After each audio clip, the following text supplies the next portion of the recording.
Hello lovers, Vijay Antony ப்ரொடக்ஷனில் Ajay திஷன் RK தனுஷா நடிச்சு வெளிவந்திருக்கக்கூடிய பூக்கி திரைப்படம் எப்படி இருக்கு அப்படிங்கிறத அந்த வீடியோவில் பார்க்க போகிறோம்.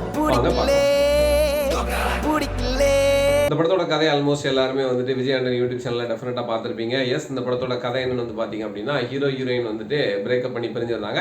பட் பிரேக்கப் பண்ணி பிரிஞ்சதுக்கப்புறம் வந்துட்டு அதுலேருந்து வெளியில் வரது ரொம்ப கஷ்டம் அப்படிங்கிறத ஒரு பெரிய படமாகவே எடுத்திருக்காங்க அப்படிங்கிற சொல்லலாம். ஸோ ஃபர்ஸ்ட் ஆஃப் முழுக்க வந்து பார்த்தீங்கன்னா ஹீரோயின் வந்து பிரேக்கப்லேருந்து வெளியில் வரதுக்கு வந்து நிறைய விஷயங்கள் வந்து ட்ரை பண்ணிட்டே இருக்காங்க.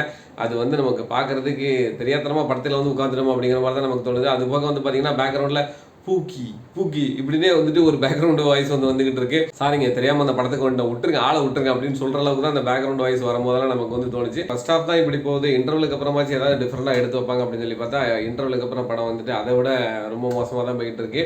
ஒரு சோசியல் மீடியா ஆப்னு ஒன்று காமிச்சு அதில் வரக்கூடிய ஒவ்வொரு விஷயத்தையும் வந்துட்டு ரொம்ப டீட்டெயிலாக எக்ஸ்பிளைன் பண்ணாங்க. அதுவுமே வந்துட்டு யூடியூப் சேனலில் வந்துட்டு அவங்க கொடுத்துருக்காங்க. ஸோ மொத்த படத்துலேயே வந்து பார்த்தீங்கன்னா ஒரு 3 சீன் தான் எனக்கு வந்து பர்சனலாக ரொம்ப பிடிச்சிருக்கு. ஒன்று வந்து பார்த்தீங்கன்னா ஃபர்ஸ்ட் சீன் வந்து ஹீரோயின் 2 பேரும் வந்து சண்டை போட்டு பிரேக்கப் ஆகிற சீன், 2 பேருமே செம்மையா பெர்ஃபார்மன்ஸ் பண்ணியிருப்பாங்க, நல்லாவே எடுத்திருப்பாங்க. செகண்ட் வந்து பார்த்தீங்கன்னா ஹீரோ வந்து இன்னொரு பொண்ணை லவ் பண்ணிட்டு இருக்கும்போது அவங்க அப்பாவை மீட் பண்ணலாம்னு சொல்லிட்டு கூப்பிடும்போது அவங்க அப்பாவை மீட் பண்ணுற சீன் வந்துட்டு செம்மையா இருக்கும்.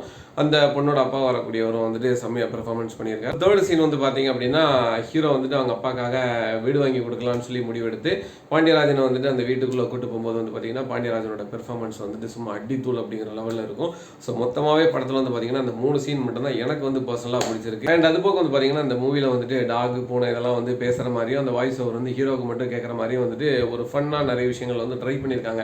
பட் இந்த மாதிரி வீடியோக்கள் வந்து சோசியல் மீடியாவில் நிறைய நிரம்பி கிடக்குன்னு வச்சுக்கலாம். ஒரு 130 ரூபா கொடுத்து நான் வந்து தேட்டரில் படம் பார்க்குறேன் அப்படின்னா, ஸோ இந்த மாதிரி எலிமெண்ட்ஸை உள்ளே கொண்டு வரும்போது எனக்கு வந்துட்டு பெருசாக வந்துட்டு அது வந்து என்ன இம்ப்ரெஸ் பண்ணல. அது தேவையில்லாத எலிமெண்ட் அப்படிங்கிற மாதிரி தான் எனக்கு வந்து பர்சனலாக தோணுச்சு. வேற ஏதாவது ஒரு வித்தியாசமாக வந்து ட்ரை பண்ணியிருக்கலாமே அப்படிங்கிற மாதிரி தான் எனக்கு வந்து தோணுச்சு. ஆக்டிங் வைஸ் பார்த்தீங்க அப்படின்னா ஹீரோ வரக்கூடிய அஜய் திஷன் வந்துட்டு இன்னும் மார்கன் மூவியோட அந்த தமிழறிவு கேரக்டர்லேருந்து வெளியில் வராத மாதிரி தான் எனக்கு வந்து பர்சனலாக தோணுச்சு. நிறைய விஷயங்கள் வந்துட்டு இந்த மூவியில் வந்துட்டு லவ் பண்ணும்போது சில விஷயங்கள் டென்ஷன் ஆகும்போது டக்குன்னு அவர் வந்து தமிழறிவு கேரக்டரில் போயிடுதாரோ அப்படிங்கிற மாதிரி தான் எனக்கு வந்து பர்சனலாக தோணுச்சு.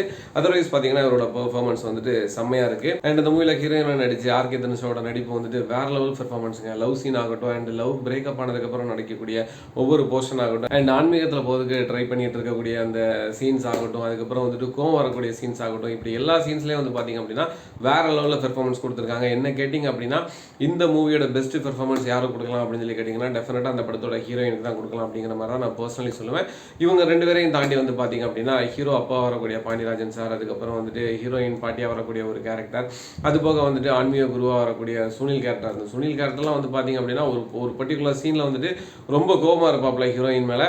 அந்த கோபத்திலே வந்துட்டு இன்னொரு ஃபோன் கால் வரும், அந்த ஃபோன் கால்லே வந்துட்டு ரொம்ப சிரிச்சிட்டே பேசுவாப்ல, இவங்க மேலே வந்து கோபமாக பேசுவாப்ல. இந்த மாதிரி ஆக்டிங்லாம் பண்ணி சுனில் வந்துட்டு சும்மா பட்டையை கிளப்பி எடுத்திருக்காங்க அப்படின்னு தான் சொல்லணும். ஸோ ஓவரால் எல்லாருமே அவங்களுக்கு கொடுத்த கேரக்டரை வந்துட்டு செம்மையாக பெர்ஃபார்மன்ஸ் பண்ணியிருக்காங்க. பட் அன்ஃபார்ச்சுனேட்லி வந்து பார்த்தீங்க அப்படின்னா படம் தான் வந்துட்டு பெருசாக நமக்கு வந்துட்டு எடுபடல அப்படிங்கிற மாதிரி தான் வந்துட்டு எனக்கு வந்து பர்சனலி தோணுச்சு. ஸோ டெக்னிக்கலி வந்து பார்த்தீங்கன்னா அந்த படத்தோட மியூசிக் டைரக்டர் அண்ட் எடிட்டர் 2மே விஜய் ஆண்டனி சார் தான். ஸோ விஜய் ஆண்டனி சாரோட மியூசிக் பற்றி கேட்க வேணாம், வேற லெவலில் இருக்கும். அதே மாதிரி தான் அந்த படத்துலேயும் வந்துட்டு மியூசிக்கில் சும்மா தெரிக்க விட்டு படத்தை வந்து லைட்டாக ஒரு ஸ்டெப் வந்து மேலே ஏற்றி விட்டுருக்காப்ல. அண்ட் இந்த படத்தில் வரக்கூடிய லவ் அட்வைஸ் சாங் வந்து எனக்கு வந்து வேட்டைக்காரன் படத்தில் ஏன் உச்சி மண்டல இருக்கிறது ஒரு பாட்டு வரும் பார்த்தீங்களா, ஸோ அதுவும் இது எனக்கு வந்துட்டு ஆல்மோஸ்ட் வந்து சிமிலராக இருக்கிற மாதிரி தான் தோணுச்சு. ஸோ உங்களுக்கு எப்படி தோணுச்சு அப்படிங்கிறத மறக்காம எனக்கு கமெண்ட் பாக்ஸில் சொல்லுங்கள். அண்ட் எடிட்டிங் வைஸ் பார்த்தீங்க அப்படின்னா நிஜமாவே வந்துட்டு நிறைய விஷயங்கள் வந்து நல்லா எடிட் பண்ணியிருக்காங்க. அந்த லவ் பிரேக்கப் ஆனதுக்கப்புறம் வந்துட்டு ஜஸ்ட் ரிங்கை தூக்கி வீசுவாங்க, அந்த ரிங்லேருந்து நிறைய டிரான்சிஷன் வந்துட்டு பேக்ரவுண்டில் எல்லாம் நடந்திருக்கு அப்படிங்கிற மாதிரி நிறைய விஷயங்கள் காமிப்பாங்க. அதே மாதிரி நிறைய போர்ஷன்ஸ் வந்து எடிட்டிங்கில் வந்து ரொம்ப நல்லா இருக்கிற மாதிரி தோணுச்சு. அதெல்லாம் இருக்கட்டும், முதல்ல அந்த மூவி வந்து உனக்கு பிடிச்சிருக்கா இல்லையான்னு தானே கேட்குறீங்க. என்னோட ஒப்பீனியன் ஏற்கனவே இந்த வீடியோ ஸ்டார்ட் பண்ணும்போதே வந்துட்டு இந்த மூவியை பற்றி பார்க்கலாம் வாங்கன்னு சொல்லும்போது இந்த படத்துலேருந்து ஒரு பாட்டை எடுத்து, அதுவும் அந்த படத்திலே வந்துட்டு அந்த பாட்டு கொடுத்துருக்காங்கன்னா எவ்வளவு நமக்கு வந்துட்டு யூஸ்ஃபுல்லாக இருக்குன்னு பார்த்துக்கோங்க. இதுதான் ஆடியன்ஸோட ரெஸ்பான்ஸாக இருக்குன்னு நினச்சி கொடுத்துருக்காங்களா இல்லையா அப்படிங்கிறது நமக்கு தெரியல. பட் எனக்கு வந்து ரொம்ப பர்சனலாக யூஸ் ஆச்சு. ஸோ அந்த பாட்டு வந்து முன்னாடியே நான் போட்டிருக்கேன். படத்தை பற்றி பார்க்கலாம் வாங்கன்னு சொல்லும்போது வந்து பேக்ரவுண்டில் வந்துட்டு ஒரு சின்ன பாட்டு வந்து வச்சிருப்பேன். ஸோ அதுதான் என்னோட ஒப்பீனியன். ஸோ நீங்கள் அந்த படத்தை பார்த்துட்டீங்க அப்படின்னா உங்களோட ஒப்பீனியன் என்னங்கிறத மறக்காம எனக்கு கமெண்ட் பாக்ஸில் சொல்லுங்கள். மீண்டும் இதே மாதிரி இன்னொரு வீடியோவில் சந்திக்கலாம். டாடா பாய்.